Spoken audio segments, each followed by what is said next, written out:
Savez-vous qui était Adrien Borel? Eh bien, si vous êtes psychanalyste, probablement. Et si vous vous êtes intéressé à Georges Bataille de très près aussi. Moi, je ne savais pas qui il était avant d'ouvrir le roman de Mathilde Girard, paru chez Gallimard dans la collection Aventure que dirige Yannick Enel. Mathilde Girard, qui est elle-même psychanalyste, a décidé de le faire revivre, de le sortir de l'oubli. Son livre s'appelle tout simplement Adrien Borel, et c'est un court roman.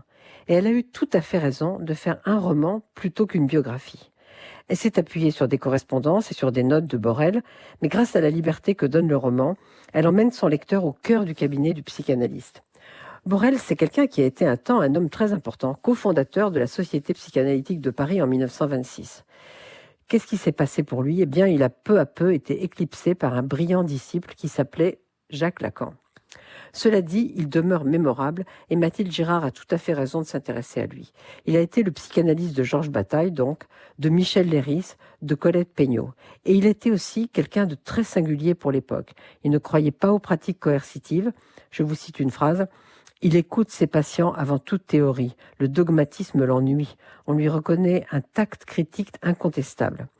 Il est devenu proche de Georges Bataille, qu'il a soigné à partir du milieu des années 1920. Et à l'époque, il n'y avait pas le même interdit qu'aujourd'hui sur les relations personnelles entre un psychanalyste et son patient. C'est Bataille qui lui a envoyé Michel Leiris, qui allait très mal, et puis Colette Peignot, mais, comme le dit Borel, elle est arrivée dans un tel état qu'il a su qu'il était trop tard. Elle est morte à 35 ans, en 1938.